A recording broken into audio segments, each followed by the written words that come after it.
So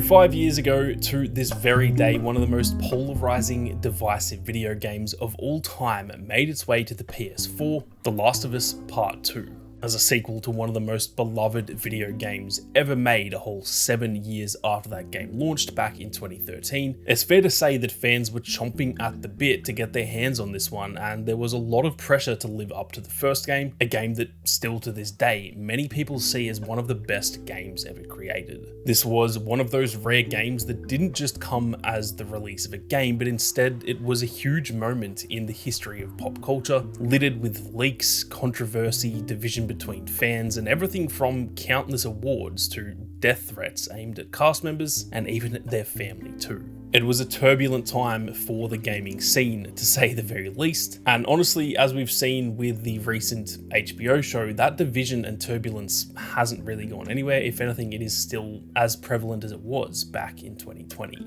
And so today, 5 years after the launch of the game, I wanted to look back at The Last of Us Part 2, having just replayed it in conjunction with the HBO show, and dissect the entire thing, the good, the bad, and the ugly. From everything including the divisive launch littered with leaks, delays, and controversy, the brutal, grounded, and impactful gameplay, the phenomenal world building and environmental design, to the divisive dual protagonist narrative of Ellie and Abby, we're going to be diving deep into all of that today to understand what made this game so damn polarizing. So sit back, grab yourself a drink, and strap in for what will no doubt be a nightmarish trip down memory lane.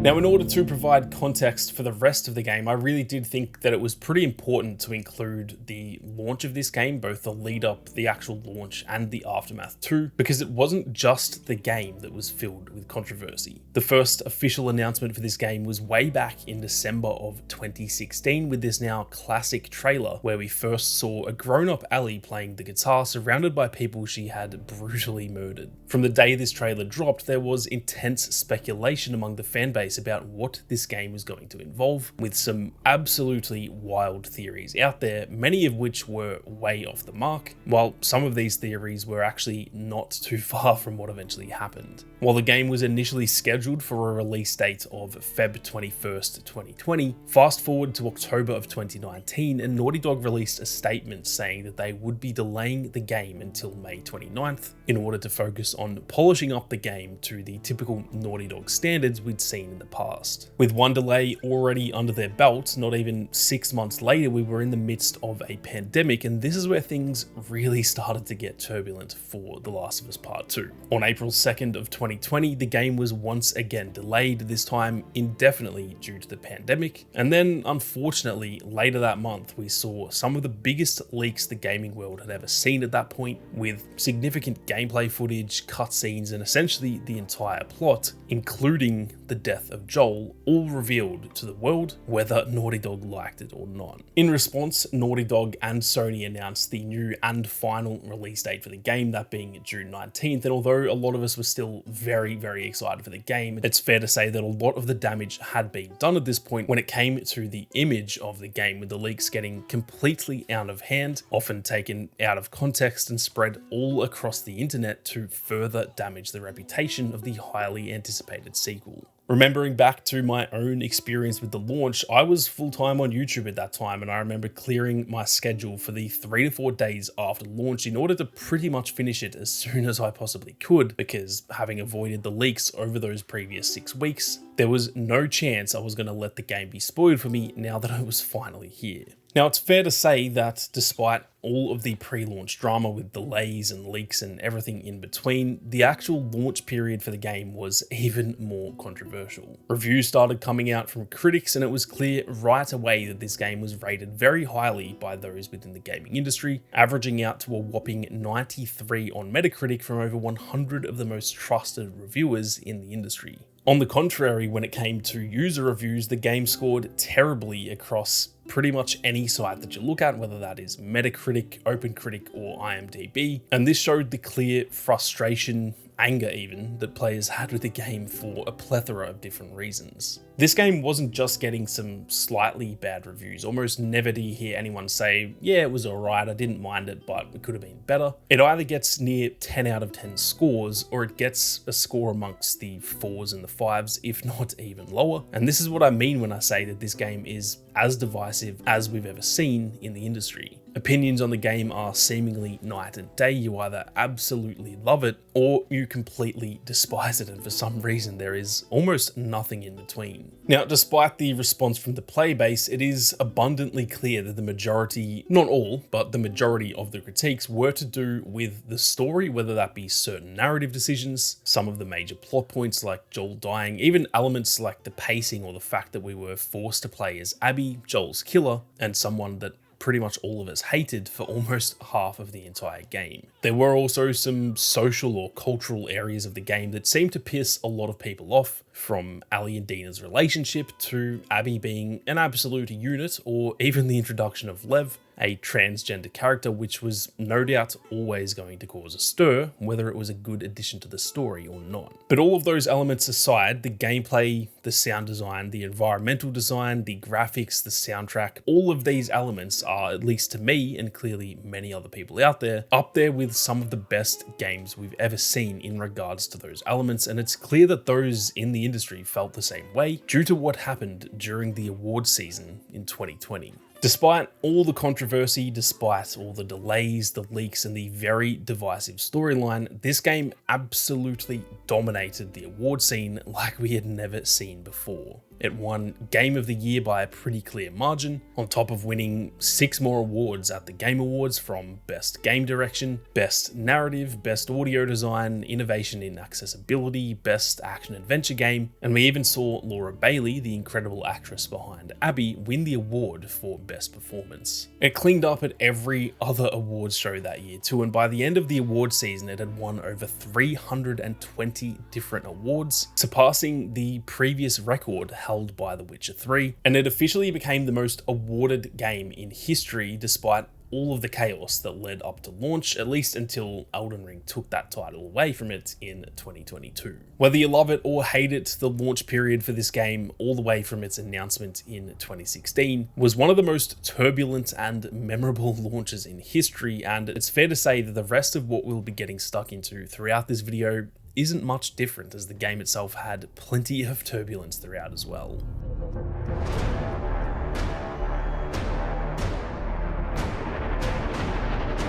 Now, regardless of the other areas of the game, regardless of the drama or the hate or the outside noise, one area of this game that I still to this day am absolutely in love with is its brutal, grounded, often terrifying gameplay. While the original game had really decent gameplay for its time, and I feel like it did everything it needed to progress the story in that game, Part 2 really did take the gameplay to a whole new level, not only in terms of new mechanics, but even just down to the animations and the smooth, fluid feeling whether you were playing as Ellie or Abby throughout the game. The core gameplay loop is essentially the same as the first game. It's some sort of mix between a stealth game and a typical action-adventure game. To a certain extent, it's even a survival game, with the scarce resources and crucial focus on crafting and resource management. But Naughty Dog took what they did in the first game and really did improve on almost every single area, making it feel refreshed and updated, while still managing to make it feel like it was familiar, like we didn't have to learn a heap of new things and therefore not distracting us from the main focus, that being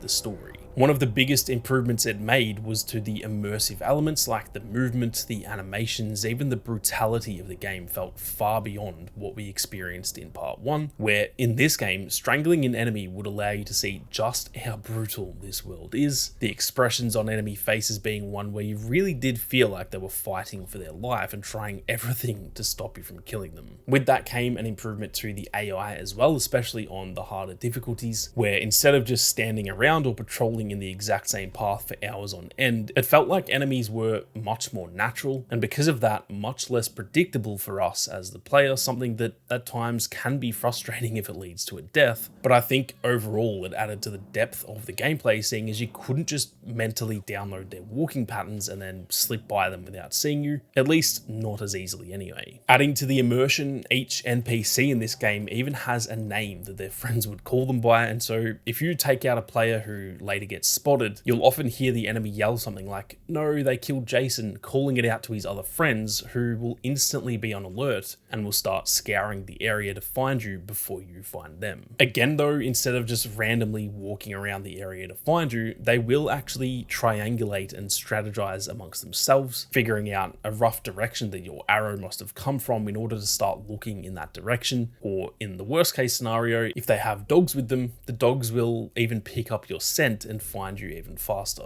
All of this added to what I think is some of the best stealth gameplay that has ever been done before, at least from the games that I've played over the years anyway. But there's more to it than just the way the enemies react. The level design in this game greatly encourages creativity within your stealth and allows for awesome adaptability when things do go south, allowing for a last second escape if you play your cards right. Part 2 also saw the much needed addition of a prone mechanic in combination with the old school classic tall grass system that allows you to sneak your way around even easier, and to me, there was nothing more satisfying in this game than crawling around through the grass, pulling out your bow and silently taking out an enemy right before they spotted you. At the end of the day though, the game isn't all about stealth. In fact, probably 50% of the gameplay loop is equally about that more run and gun action adventure type of gameplay that you can expect to see in any Naughty Dog game. The gunplay was slightly improved on the first game, but in all honesty, it didn't really need a major improvement, mostly just some added polish that it certainly got in part 2, especially with the addition of the bow and arrow, or in Abby's case, the crossbow.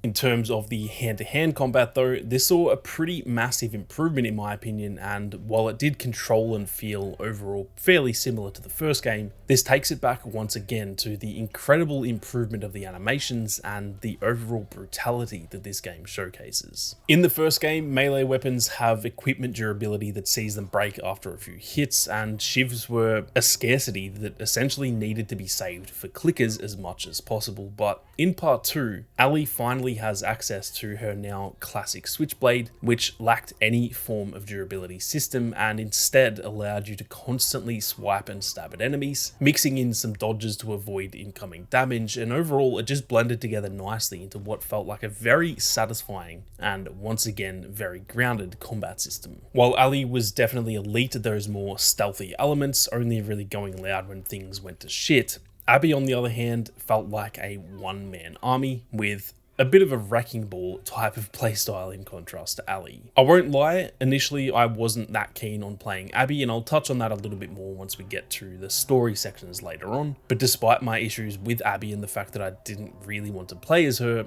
I have to admit I was very impressed from day one when it came to her gameplay and how she felt as a protagonist. Considering the gameplay is realistically pretty identical, I do find it really impressive that they managed to make Abby feel so different than Ellie, which is I think a part of their decision behind making her so buff, because she kind of had to feel a little bit different than Ellie did. If she was just a carbon copy of Ellie, one that most of us hated and wanted to kill, I don't think the gameplay would have been quite as satisfying, as we all would have just wanted to play as Ellie instead. But by making her feel unique and like more of a brute, something we hadn't really experienced, at least not since playing Joel in part 1, it did make it a bit more enticing and in a sense refreshing, though I'm pretty confident a large part of the player base couldn't care less about that and still absolutely despised having to play as Abby. Don't worry, on my first playthrough, I was kind of in the same boat. Regardless of which character you were playing as though, one thing they nailed once again in this game, just like they did in part 1, was the resource management. This system is crafted so perfectly, where it feels like you need to check every single corner, every single room, and every single shelf or cupboard in order to get just enough parts or ammo to survive through the upcoming sequence. It's like you're always treading water in these games when it comes to your ammo or your resources. Like, you just need that one spare part in order to craft a med kit when you're low on health, or like you always just have 3 bullets in your shotgun, just enough to survive if a clicker comes at you, but not enough to comfortably survive once you take the clicker out and there is still 3 more infected hunting you down. To me, this is one area of both of these games that is borderline flawless. Yes, I know it's hardly a new or exclusive mechanic. In fact, it had probably been done for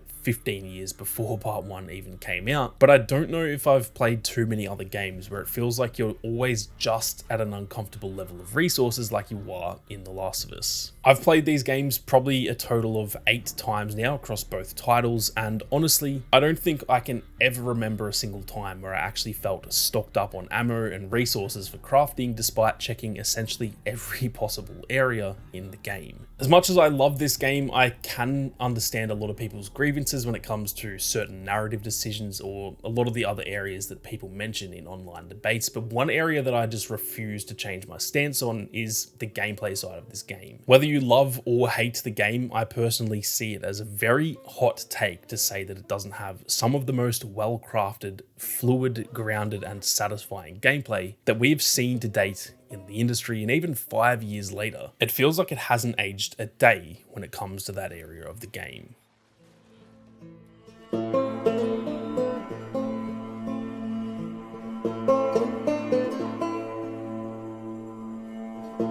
From the opening moments all the way through to the final sequence, something this game does phenomenally well is the world building, the environmental design, and just the setting of this story overall. Part 1 absolutely nailed the setting, and somehow, at least in my opinion, Part 2 did it even better. Whether it's the sanctuary of Jackson in the opening section of the game, the city of Seattle, reclaimed by nature over the last quarter century since Outbreak Day, or sunny but dangerous Santa Barbara towards the end of the story, every single element of the world feels realistic, at least as realistic as we can imagine it anyway, seeing as we obviously aren't in a post-apocalyptic world ourselves. It feels like it has actually been there for 25 years, slowly decaying and evolving until it's in the state that we see it in throughout our journey. We start off with a brief period in Jackson, getting to see a quick glimpse at what life is like for those who have survived and created their own safe space within the walls of the town. And although it's only short, it does fill me with a sense of safety and security, like a place with real civilization and stability. With that being said, I think this opening section is perfect in the sense that it makes the violence throughout the rest of the game so jarring. Ellie and Dina could have had the perfect life here, and yet they thrust themselves into danger in the name of vengeance, knowing exactly what they're leaving behind.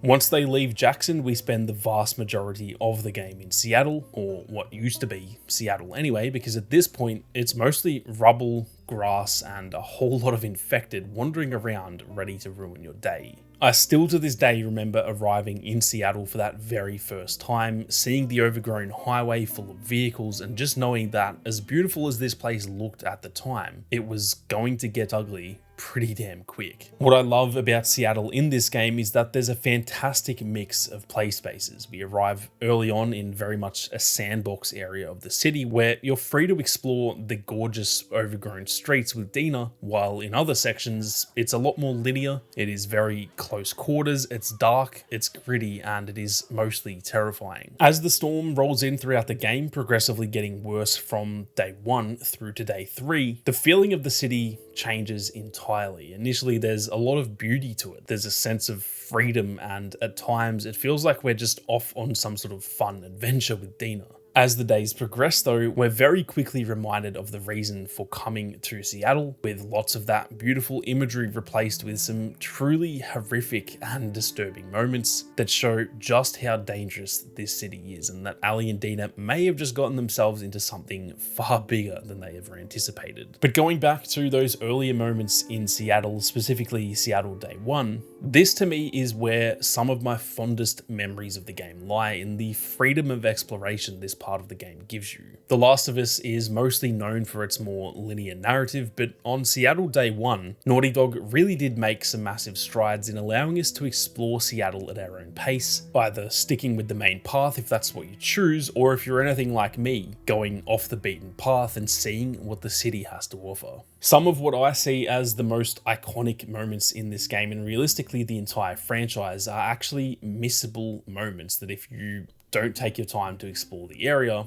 you can completely miss these parts of the game. And even though it's crazy to me that some of these parts are missable, I also kind of love that from Naughty Dog. They showed us very early on that exploration will be rewarded in this game, and that the best way to play the game isn't necessarily just sticking to the main path, because they really nailed the environmental storytelling much like they did in the first game. One of the most iconic scenes in the whole franchise to me is actually one of these missable moments, and it takes place in the music store not too far from the Golden Path. When you enter the music store, initially it just seems like somewhere you might find a cool little collectible or find some supplies to stock up on, but once you find the perfectly preserved guitar in one of the corner rooms, it leads to something far more beautiful than that. We know that a key part of the story of Joel and Ellie is that he promised to teach her how to play the guitar, and up until this moment, we never really knew whether or not she'd taken that seriously, but here in the music store, she performs a cover of Take On Me for Dina, which to me is one of the most pivotal moments in their entire story together. They both clearly have feelings for each other. They'd already told each other as much at this point of the story, but to me, this was the moment that Ellie was truly telling Dina how much she loved her, and my god, even 5 years later with multiple playthroughs as well as the TV series, this part still brings a tear to my eye, something that is pretty damn hard to do as I'm not normally an overly emotional person. This is one of those amazing moments that to me is almost crucial to show in any post-apocalyptic setting, because it sort of reminds you why everyone keeps going. The world has gone to shit, people are losing their friends and family every single day, and you sort of start to wonder what even keeps these people going rather than just taking the easy way out. But it's moments like this that show there is still something worth living for. In this world filled with chaos, danger, and depression, this moment causes that world to stop for even just a second, where there no longer is any danger, there is no chaos, there is only peace, quiet, and vulnerability from two characters in this story, one of which in Ellie very rarely shows this level of vulnerability, whether it's with Dina, Joel, or anyone.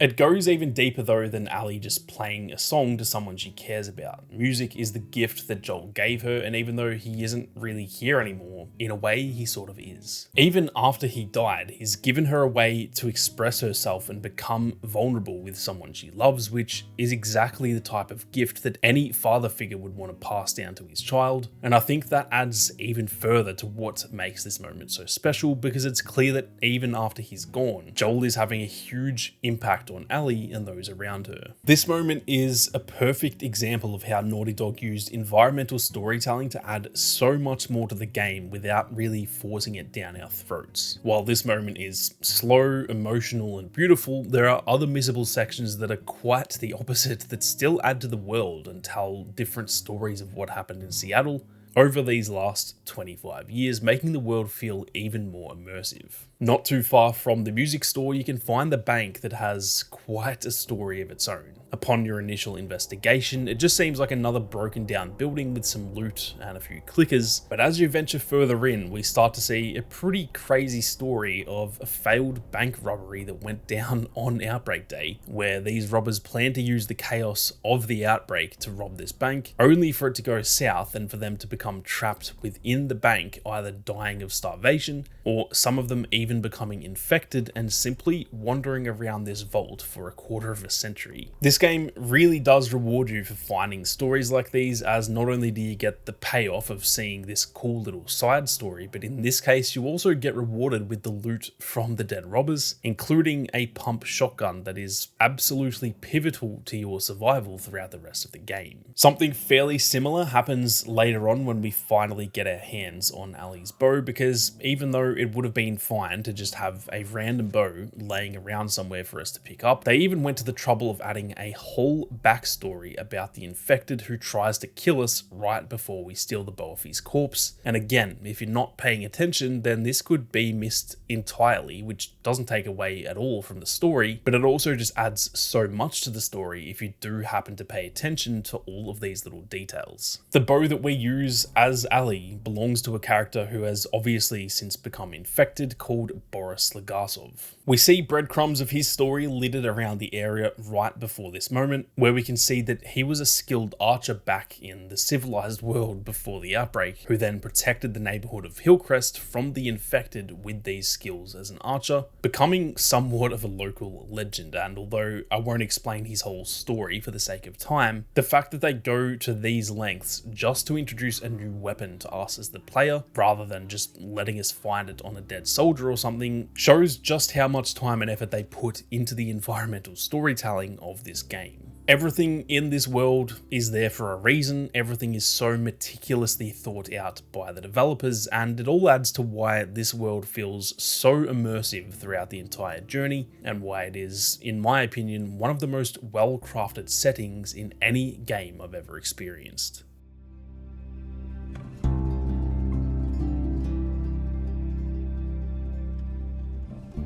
Now, Ellie's journey in this game is one of the most tragic and emotionally complex stories that I've ever experienced, whether it be from a video game or just any other medium. This game asks us, or realistically forces us, to forget everything we've ever known about conventional storytelling and sit through a story that makes most of us feel deeply uncomfortable throughout the entire journey. Ellie is a character that over the 7 years between the first game and its sequel had become one of the most beloved, cherished characters in gaming, and it's fair to say that expectations for where her story would lead in part 2 were incredibly high after how amazing the first game was. At the beginning of this story, we see that things aren't quite the same with Joel and Ellie, and although it's not explicitly stated to us, I think most people could assume that this is something to do with what happened at the end of the first game. Ellie knows something isn't quite right about what happened at the Salt Lake Hospital, but we don't know just yet what she actually knows about it, only that clearly there is some sort of fracture between Joel and Ellie, which in itself is hard for us as the player to experience because these are two characters that most of us love dearly. Despite the clear emotional distance between the two, we see that Joel is doing what he can to try and paint over the cracks and make things go back to normal, even showing some vulnerability when he plays Her Future Days by Pearl Jam at the beginning of the game, a song that becomes almost a bit of a checkpoint throughout the story, something we hear multiple times with a slightly different meaning to it every time it's played. Before Joel plays the song for Ellie, it's clear she is a little bit blunt towards Joel, feeling a little bit awkward and almost hoping that he'll leave. And yet afterwards, Joel goes to leave and Ellie actually provokes him to stay a little bit longer, asking if he remembered the joke he was going to tell earlier. It's clear that the guitar moment did work for Ellie, that she saw his vulnerability and was reminded of how much they care for each other. And I like to think that this is a bit of a catalyst for why she uses the guitar later on when she sings Vedina, because she knows just how impactful a moment like this can be between two people who care for each other. Fast forward 4 years, this is where we get introduced to a few new faces, those being Jesse and Dina, and we get a glimpse into what everyday life is like here in Jackson. This whole sequence is crucial to the rest of the story because, as I mentioned earlier, it kind of shows what Ellie and Dina were willing to risk in the name of vengeance, somewhere that is safe, stable, and a viable place for them to spend the rest of their lives together. But the happy ever after ends here, as our time with Ellie is briefly interrupted by the introduction of the Salt Lake crew, where we take control of Abby for the first time. Now, I'll get into the finer details of this section later on once we get to the Abby side of the story, but this whole section obviously leads us to the most crucial moment of this entire story, the moment where Abby and her friends finally get their hands on Joel and brutally murder him in what is one of the most shocking, unexpected, and jarring moments I can remember in not only any video game I've ever played, but honestly, any story ever. If this wasn't already bad enough that we had to see this moment, it's made even worse as Ellie manages to find their location just in time to see this happen too, and this is clearly the moment where Ellie is changed forever. Never again will she be the innocent young girl we saw in part 1. Instead, she will become a violent, brutal murderer that begins to unravel as her journey goes on, ripping apart everything around her like a cyclone, whether she wants to or not. Immediately, we know what the goal is for the rest of the game, or at least we thought so anyway. Head to Seattle, find Abby and her crew, and avenge Joel's death. In any other game, any other TV series, or any other novel, that might have been the case, but in the case of The Last of Us Part 2, it becomes far more complex than just a hero's revenge story. One that, I'm not gonna lie, took me a few attempts and a few playthroughs to fully understand and fully accept the story that Naughty Dog were trying to tell. We quickly find out that not long after Joel's death, despite trying to talk Ellie out of it himself, Tommy leaves Jackson in pursuit of Abby and her crew, clearly seeing red himself and being unable to sit by and do nothing about it. And this leads to Maria giving Ellie and Dina the go-ahead to go after him, despite clearly knowing this is a bad idea. She knows that they shouldn't go, but Tommy already made that decision for all of them, and now it's not only a revenge story, but it's somewhat of a rescue mission to make sure that Tommy doesn't die too. Almost the entire story from here is told over the course of the next 3 days, with day 1 being our introduction to Seattle, including some of the slower, more peaceful moments that I mentioned earlier, like the music store, but also plenty of chaos that unfolds in Ellie and Dina's first day in the city. Hot on the trail of Tommy after finding some dead WLF soldiers that he left behind, despite all of those nice quiet moments we just had, we're quickly reminded how dangerous this mission is as Shimmer sets off a tripwire before a WLF soldier quickly ends her life right in front of Ellie. It's at this point that we find the first of the Salt Lake crew as Ellie when she wakes up to a familiar face in Jordan, the character she left with a nice scar across his face during Joel's death sequence. Dina comes to save the day, and eventually Ellie stabs him in the throat, killing him and finding some clues about where they might need to head next, that being the TV station, giving them their first real lead now that they're in Seattle. After quite the journey to get there, they arrive at the TV station only to find a brutal scene with multiple of these WLF soldiers strung up and gutted for anyone who enters to see. This is just another moment throughout this story where clearly they have walked into something that is much bigger than they expected. There's a war going on here in Seattle between the WLF, who they barely know anything about, and another faction that are seemingly just as vile and dangerous as the people they came here to hunt. They find even more crucial information here at the TV station despite the mess that's being left behind, but before they even have time to think up a plan, WLF reinforcements arrive and they're quickly chased out of the TV station, their only escape being down into the depths of the collapsed subway system, which leads us to one of the most terrifying sequences in the game, an iconic series of events backlit by the flares of the WLF in an area filled with spores, clickers, and the pursuing WLF soldiers. During their escape, Ellie's gas mask is broken, which forces her to reveal to Dina that she's actually immune to the cordyceps, but before either of them have any time to unpack what's just happened, a horde of infected chase them out of the subway in one of the most exhilarating set pieces of the game, leading them to the theater where they hunker down and create what is essentially their base of operations over the coming days in Seattle. But when they arrive, it isn't all sunshine and roses because Dina reveals to Ellie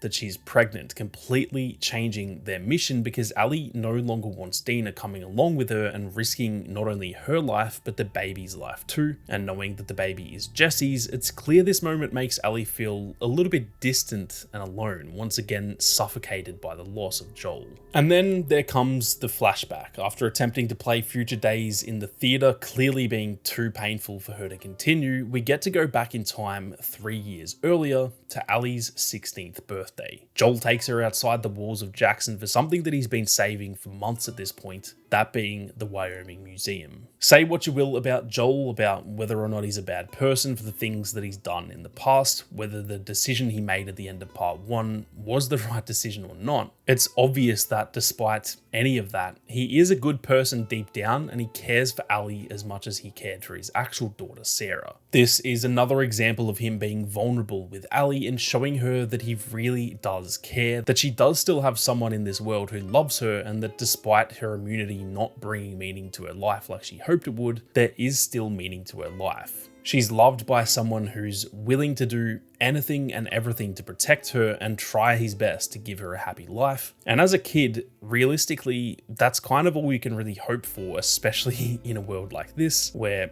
even just day-to-day life is dangerous. The entire museum sequence is special, but what Joel saved for the end really is one of the best gifts he could have given Ellie, knowing just how much she is fascinated by space, giving her the chance to get inside one of the landing pods and listen to a countdown sequence that he'd fought tooth and nail to get his hands on. This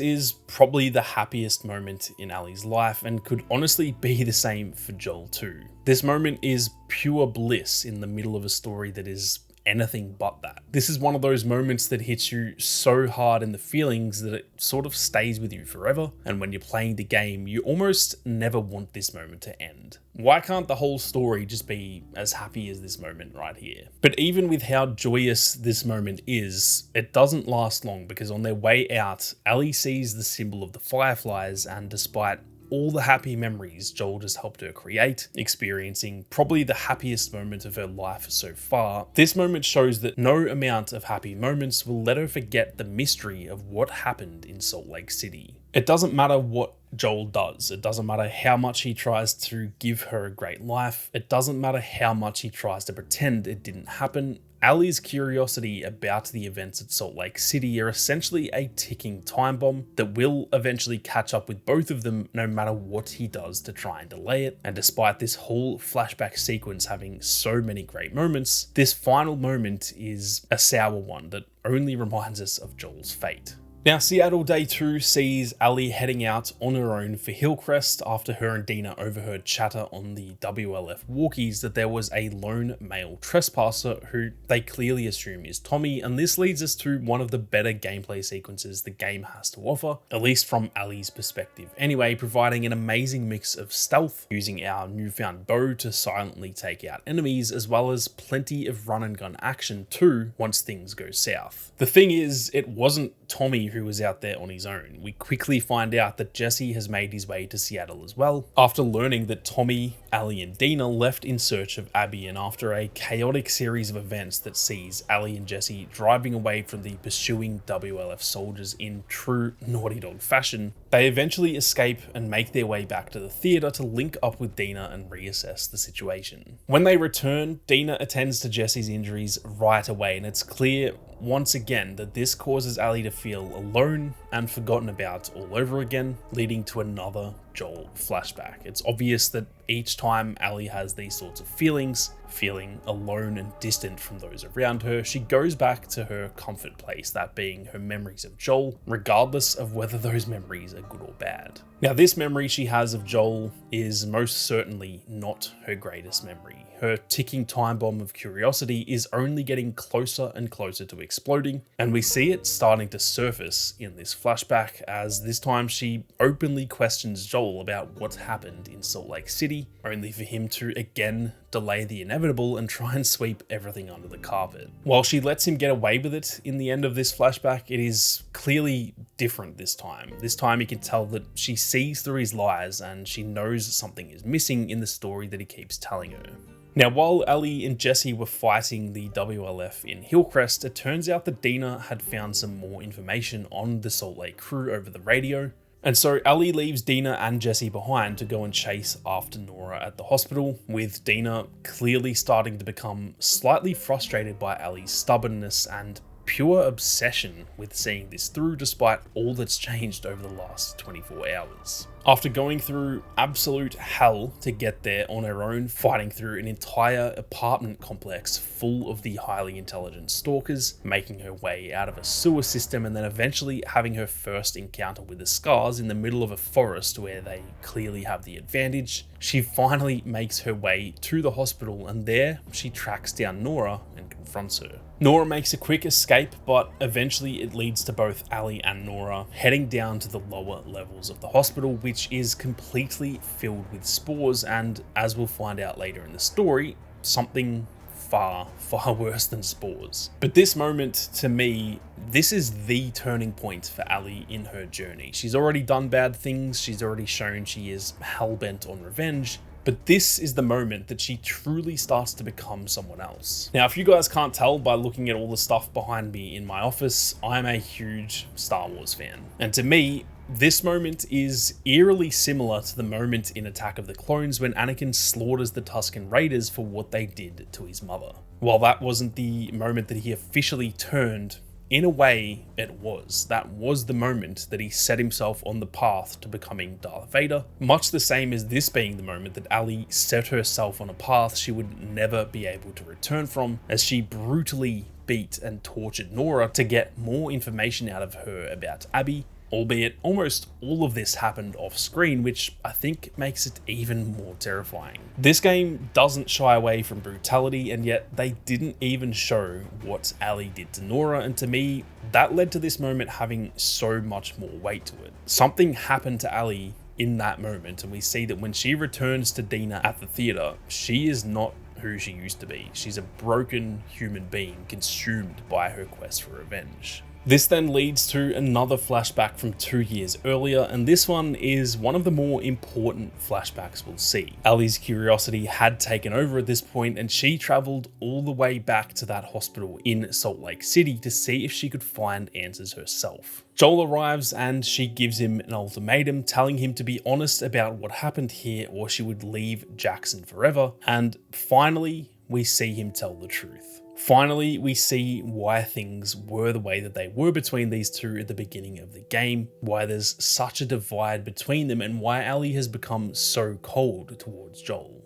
He took away her meaning, he took away what she saw as her reason for being alive, all because he couldn't bear to lose his daughter figure for the second time in his life, the first of which he hardly managed to survive. Now, day 3 in Seattle sees Ellie and Jesse agreeing that with the state Dina is in and how rough it appears to have been on Ellie doing what she did to Nora, that they should realistically pack up and head back to Jackson. Tommy is still out there though, and so they set out to find him, bring him back, and then head back home. If only the plan was that simple. On their way to the aquarium where they plan to wait for Tommy, they come across WLF soldiers who are clearly talking about Tommy pinning down a bunch of their friends. Jesse assumes they'll go to the marina where all of this is taking place, but Ellie, despite hiding it well that she's ready to move on and head back home, is still completely blinded by her quest for revenge. Even though she knows they're talking about Tommy, she tries to justify it to herself and to Jesse that they don't know for sure if they're talking about Tommy and that they should stick with the plan and head to the aquarium. On paper, it adds up, but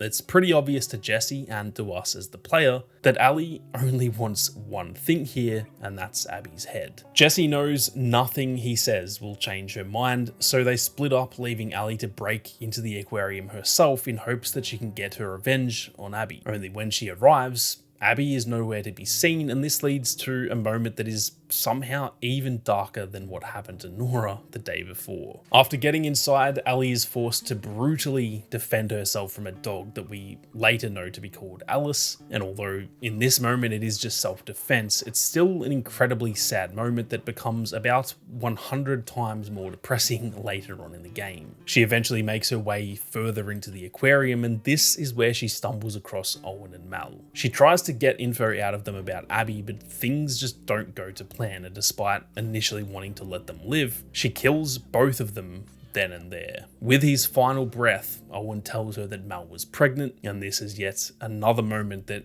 completely and utterly breaks Ellie. With everything she's been through with Dina and knowing that Dina is pregnant herself, this moment mirrors her worst nightmare if this were to happen to Dina, except Ellie herself is the one who's done this. No one else is to blame, there's no one else she can take revenge on here. She is the one who, in this moment, is the bad person who's done something terrible, whether she meant it or not. She's gone so far down the rabbit hole of revenge that she's doing things just as bad, if not worse, than what caused her to go on this mission in the first place. The cycle of violence has repeated, and whether or not Owen and Mel deserve to die is one thing, but it's certain that their unborn child didn't deserve to become collateral damage in this war between the two groups. Before she has any time to digest any of this, Tommy and Jesse find her and whisk her way back to the theater, leaving behind one crucial piece of evidence, the map that they've been using to navigate the city. This is where Ellie's section of the game starts to conclude for now, and Abby's story starts to take over. The gang have worked out a plan to head back to Jackson now that they're all reunited, but that plan quickly goes to shit because Abby, having found the map at the aquarium, comes to pay them a visit, and after killing Jesse and clearly being in the driver's seat in this confrontation, it cuts to black with the ultimate cliffhanger.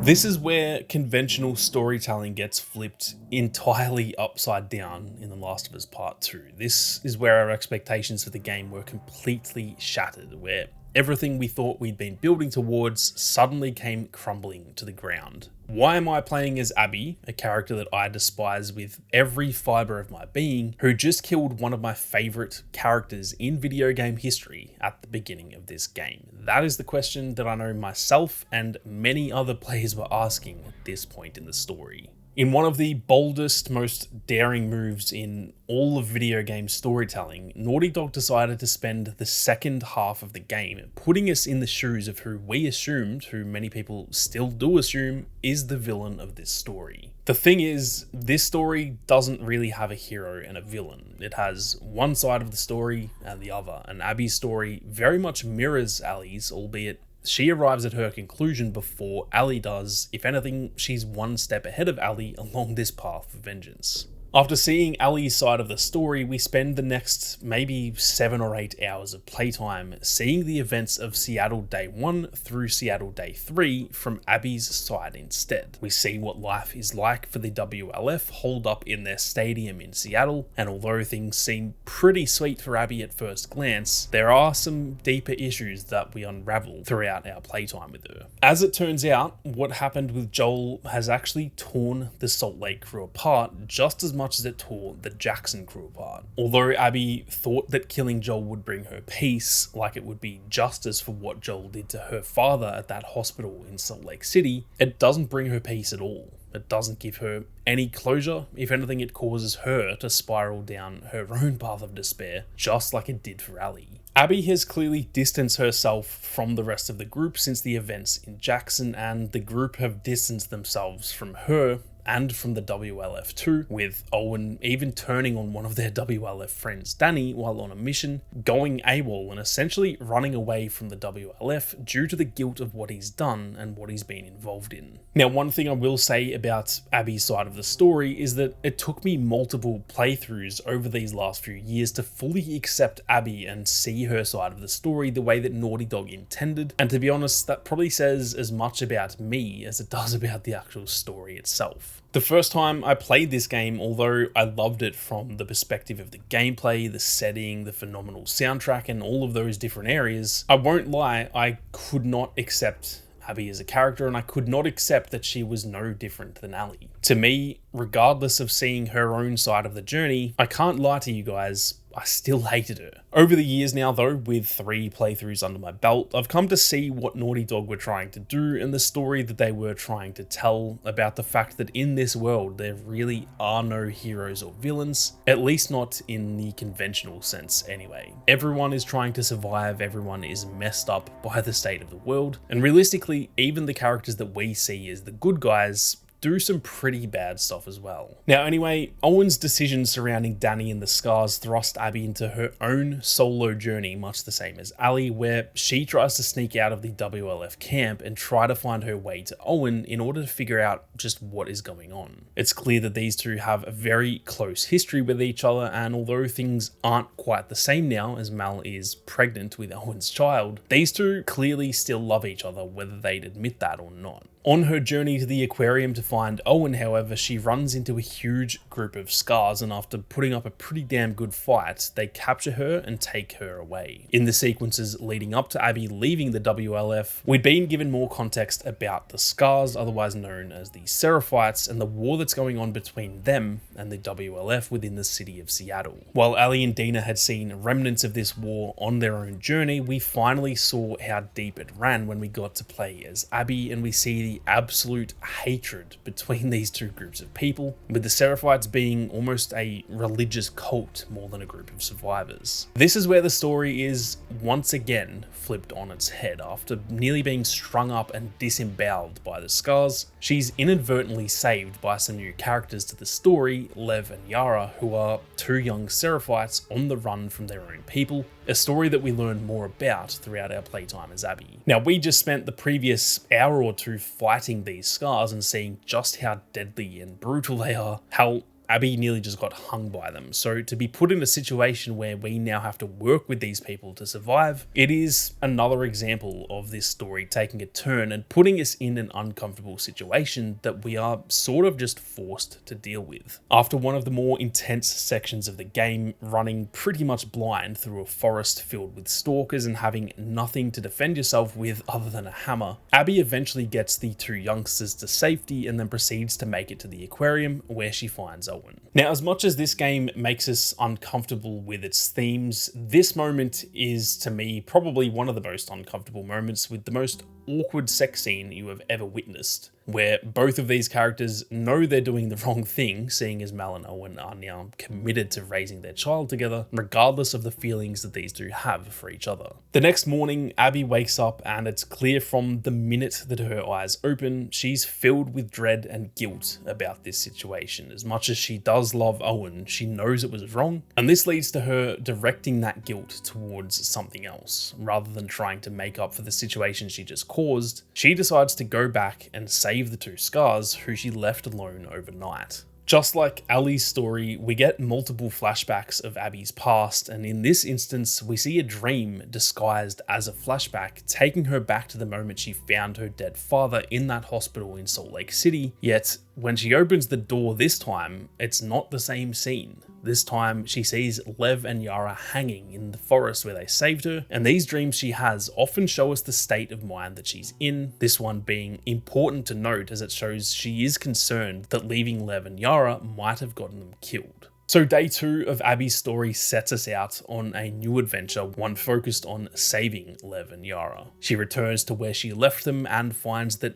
Yara isn't doing well after what the scars did to her arm, so she brings them back to the aquarium where Mel has now arrived, and then her and Lev set out on a journey to make it to the hospital, the same hospital that we went to earlier in the story as Ellie. This entire sequence over the next hour or two is, to me, the best gameplay sequence of the entire game by some distance. With the storm in Seattle getting worse and the flooding making it harder to navigate the city, Lev shows Abby some hidden pathways that the scars use to get around the city faster and without being seen by the wolves. Abby and Lev fight their way through countless scar soldiers, finally making their way to the top of one of the tallest buildings in the city, and it's clear that Abby is getting more and more nervous the higher they go up. You see, despite Abby being incredibly strong and seemingly very brave from what we know of her so far, we also get snippets leading up to this point that show she has quite the fear of heights, to the point that she essentially has vertigo when she's in any height-related situations. Now, the developers nailed this in terms of making us as the player feel it too, because throughout the entire time playing as Abby, even in unscripted moments where you might just go a little bit too close to a ledge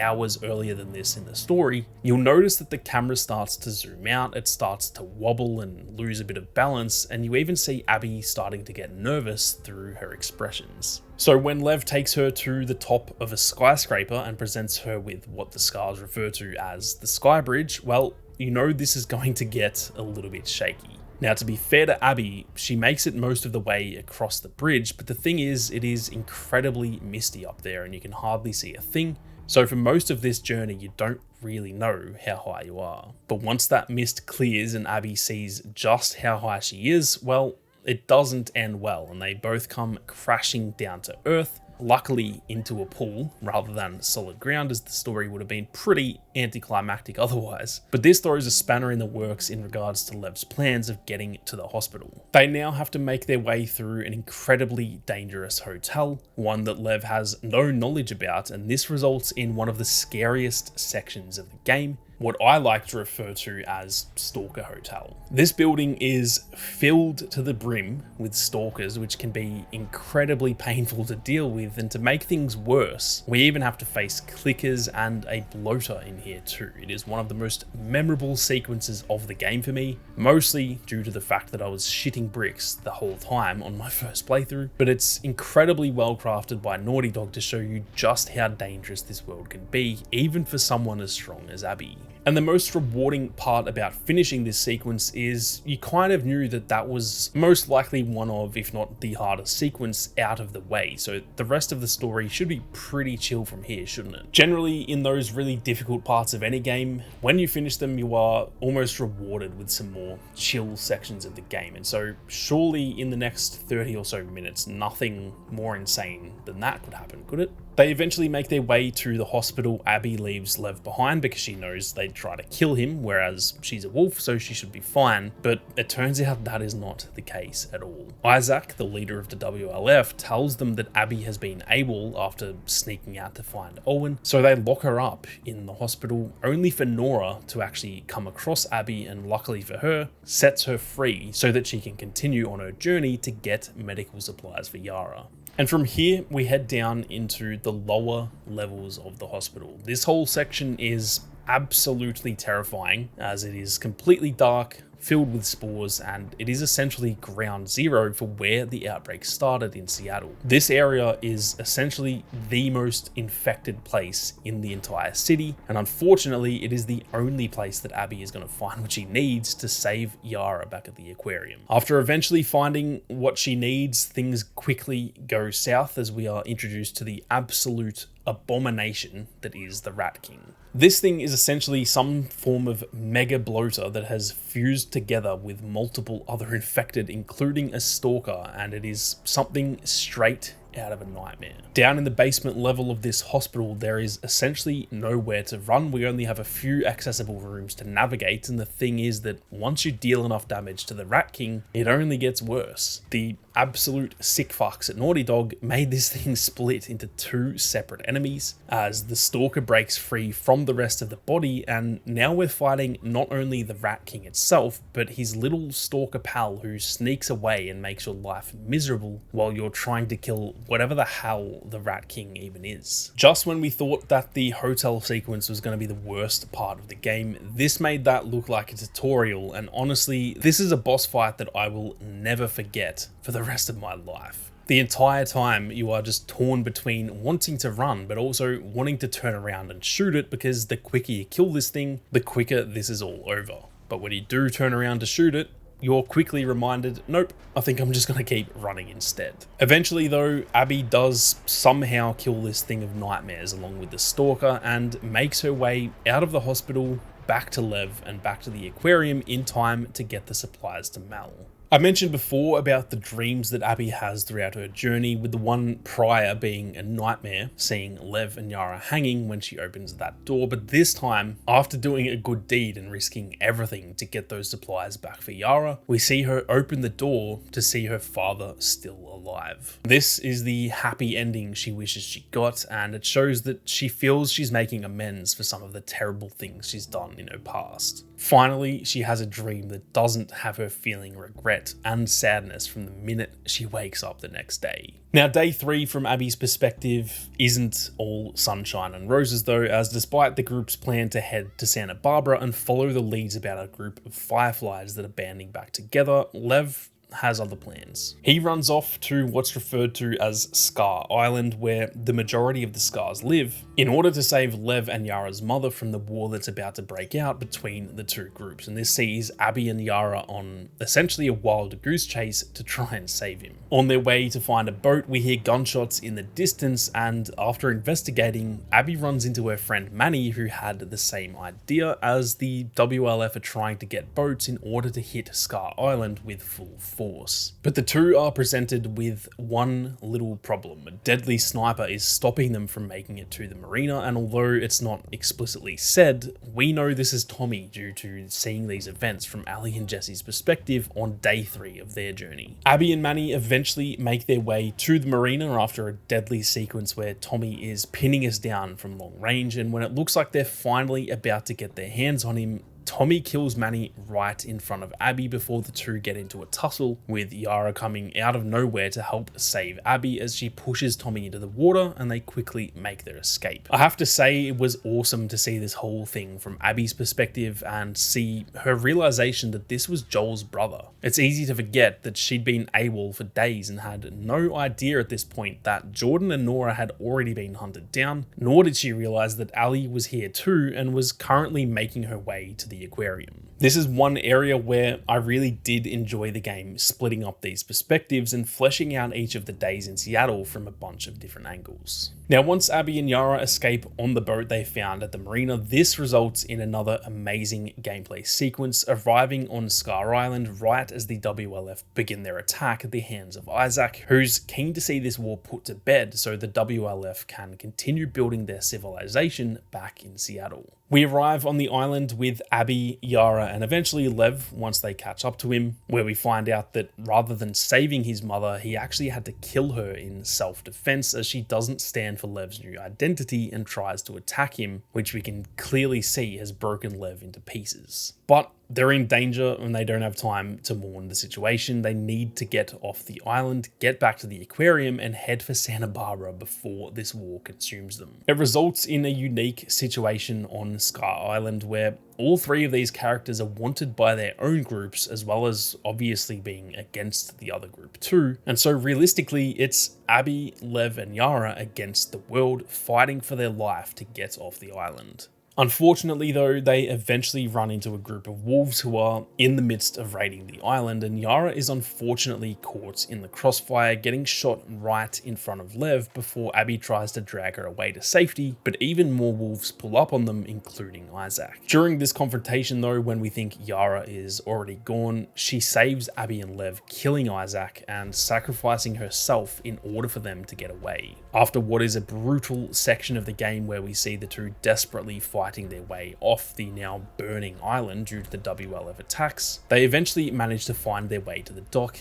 get themselves a boat, and escape the island with their lives, headed back for the aquarium. What they find when they return though is not what they expected. Now for us, having played this section already from Ellie's perspective, we know what's coming, but it doesn't make it any less shocking when Abby stumbles across Owen and Mel's dead bodies. Despite trying to leave the Joel situation behind her after she killed him, despite trying to do good by Lev and Yara to, in her mind, maybe make up a little bit for the terrible things she's done, all of it has caught up with her. She never should have left Ellie alive back in Jackson, because doing so has resulted in essentially everyone she cared about being killed, and after letting Ellie live the first time, she wasn't going to let that happen again. Her and Lev head to the theater that's marked on the map to end this thing once and for all, and that leads us right back to this cliffhanger moment once again.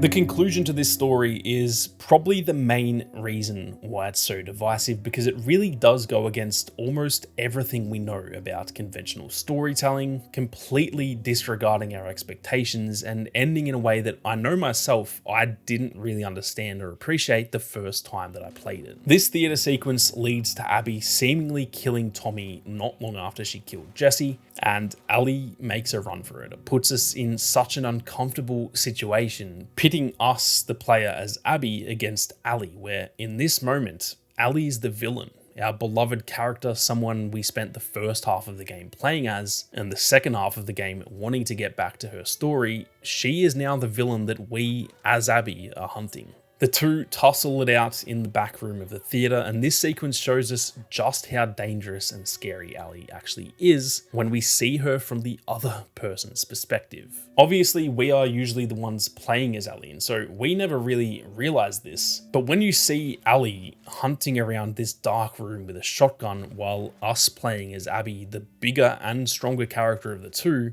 and we're essentially hiding in fear for her life, it shows how dangerous Ellie has become. And even after everything that we'd been through in this second half of the story, I'm not going to lie, not only the first time, but even on this recent playthrough, it was kind of fun to just let Ellie kill me and see what that ending could have been like. But that is obviously not how the story plays out. Abby eventually gets her hands on Ellie, and this is where we see that Abby is just way too strong for Ellie. Dina, who had been sleeping in the back room, comes to save the day, but then Lev hits her with an arrow, and with Abby just about to kill Dina, Ellie screams out to say that she's pregnant. Now, after Ellie just killed Mel, who was also pregnant, Abby doesn't care, but it's Lev who steps in. Abby is so far gone at this point, but it is Lev who has a voice of reason telling Abby to stop. Lev is the light that Abby needed in this moment, otherwise she undoubtedly would have killed Dina, then Ellie, and then spent the rest of her life regretting that decision, as we clearly see her still fighting demons over Joel's murder too. Abby in this moment, at least with the help of Lev anyway, has the patience to once again leave the cycle of violence behind, or at least try to anyway, as she did just brutally beat these two girls about 13 seconds prior to this. But she shows mercy in letting them live. She shows she is mature enough to have learned from her mistakes that exacting revenge on Ellie won't bring Abby any peace or happiness, just like killing Joel didn't really bring her the peace or sense of justice that she'd been longing for over 5 years. And so Abby and Lev leave, letting Ellie, Dina, and her unborn child live. We fast forward to what is apparently around 18 months later, though the game doesn't explicitly say this. All we know is that Dina's child has been born, named JJ, short for Jesse Joel. Ellie, Dina, and JJ are living on their own outside of Jackson, somewhere on what is a beautiful farm surrounded by nothing but fresh air. And it's clear through this little sequence that they're just living somewhat of a normal life, doing mundane tasks around the house, and overall, they just seem to be happy. This is what makes this last part of the game so heartbreaking. We get to experience what life is like for Ellie after everything she's been through,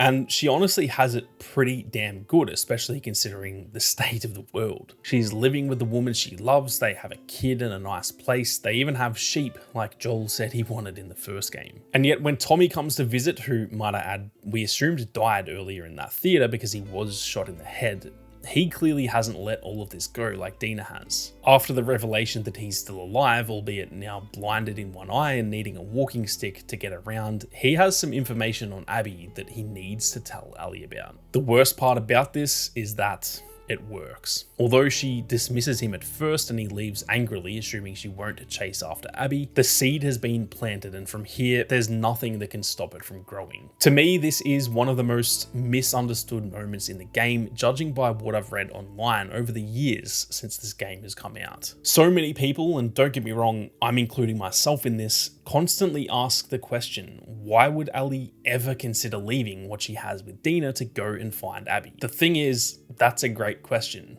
Why would she? She has everything she wants, they're seemingly safe in a beautiful spot on their own, so how could she ever leave that behind? But in the snippets that we see of their life on the farm, it is very clear that Ellie isn't over what happened to Joel, Tommy, and Jesse. She's clearly struggling with PTSD, having flashbacks of the moment that Joel was murdered to the point she is completely traumatized all over again. She's not eating, she's not sleeping, and because the game doesn't tell you it's been 18 months, it's easy to miss how tough that must be on Ellie. We also finally get the flashback of Joel all the way back to that party in Jackson where everything seemed so simple. We get the context on why Ellie can't let Joel go, because prior to this, we assumed they weren't really on speaking terms after everything that happened in the other flashbacks. This flashback showed that again, she couldn't let Joel go, and we're only missing that one little piece of context that ties it all together. For the last 18 months of her life, despite this perfect little life that she has, she can't sleep and she can't shake the PTSD of losing Joel. No matter how hard she tries to move on, she simply can't. And so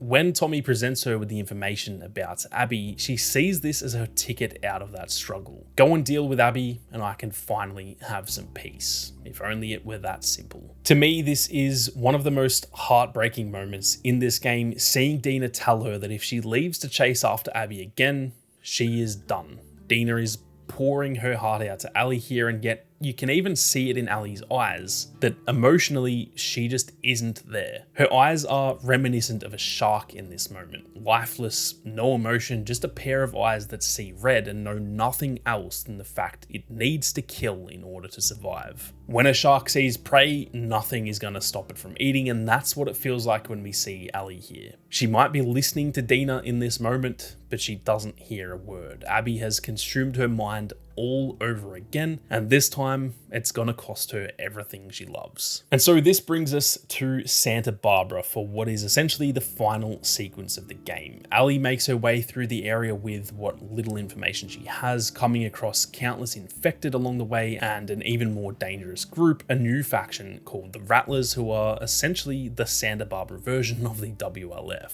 They run things here in Santa Barbara and they are definitely not to be messed with. Picking up more clues along the way, she eventually makes her way to the resort where she knows Abby has been captured by this group, and nothing is going to stop her from reaching Abby, no matter how dangerous this group is or how many of them are out there. There's not one thing in this world that is going to stop this shark from finding its prey. When she eventually finds Abby though, this isn't the same Abby we knew. She's been beaten, starved to the point that she's lost most of her muscle, and tied to a post on the beach with countless other victims, one of which is also Lev. Ellie frees her with the intention of letting her defend herself, but Abby doesn't want to fight. Abby left all of this behind her 18 months ago. She has moved on, as hard as that might have been, and she refuses to put up a fight. That is until Ellie threatens Lev, forcing Abby to fight her, and eventually she succumbs to the threat. The two fight in what is a terrible thing to watch. Two malnourished girls, both shells of their former selves, fighting in the ocean, one desperate to finally have peace and the other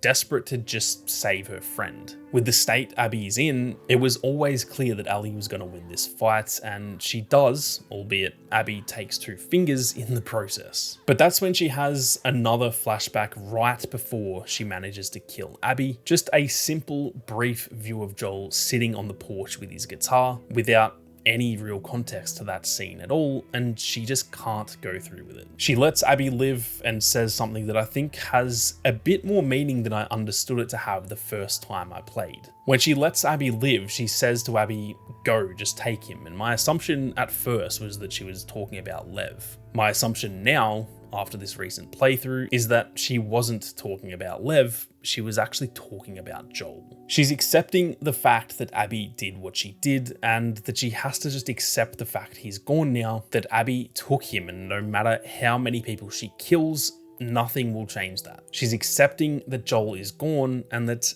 killing Abby won't change that, nor will it bring her any peace. That right there is something I genuinely didn't understand the first time I played this game 5 years ago, whether I simply missed it being too caught up in the moment, or whether my immature 24-year-old self just didn't have the mental capacity to understand it. I won't lie guys, the first time I played this game, despite all the stuff we go through playing in Abby's shoes, I still desperately wanted Ellie to kill Abby in this moment, despite the entire point of the story being the opposite of that. I didn't care, and after playing all those hours as Abby and understanding more about her story, I still wanted her dead for what she did to Joel. But I think now, as I've gotten older and had the time to sit with this story a little bit longer, I finally understand why Ellie couldn't go through with it, and it's made this ending sit a bit better with me after not really loving it that much the first time around. We see Abby and Lev escape on the boat, and we cut back to Ellie returning to the farm, missing fingers and all, to find that Dina was true to her word and left, packing everything and presumably returning to Jackson with JJ. One parallel I really love about this sequence is that the first time we're here on the farm, it's great weather, there's a perfect sunset happening, and the whole place essentially just looks beautiful. When Ellie returns, there's nothing but cloudy skies and an empty house, perfectly showcasing everything she's lost in her quest for revenge. After searching the house, she finds her guitar, and this is just a truly heartbreaking moment. Throughout the game,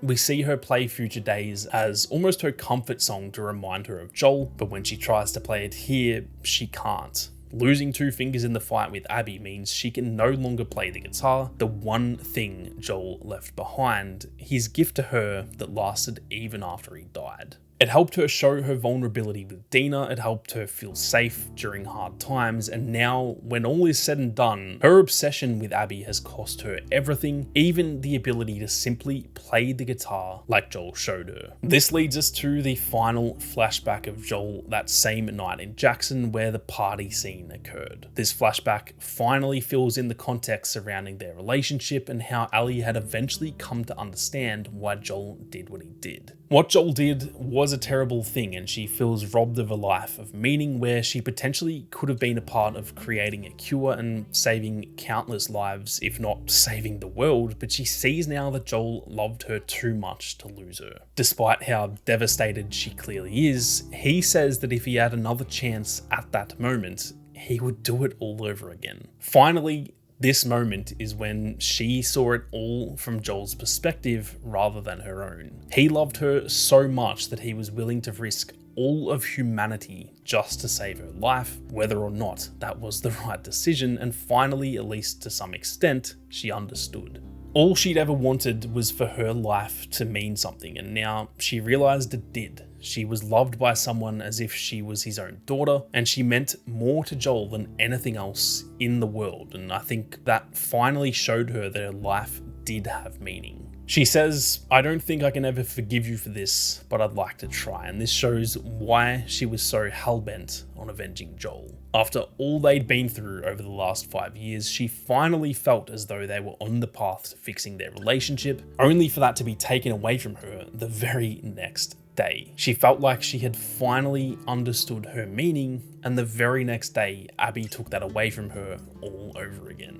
The music used in this cutscene is genuinely special. It gives us the feeling of hope for their relationship, it has promise, and yet when we think of everything that happened after this flashback, it only reminds us how heartbreaking this story is. I have to say that the soundtrack in this game from Gustavo Santaolalla is one of the best that has ever been done in my opinion. It hits you in the feelings at every single crucial point of the story and makes you feel everything 10 times more than you would without it. The final scene shows Ellie leaving Joel's guitar behind, in a way leaving Joel and her trauma behind too, and heading off into the woods. Where she's going, we don't know, and we may never know if this game never gets a sequel, something that Neil Druckmann has toyed around with on both sides, saying it could happen, but also don't count on it either. I like to think that Ellie is just headed back to Jackson to make up with Dina and finally move on from all of this. That's the story that would make me happy, but I think we all know in this Last of Us universe, rarely does the happy ending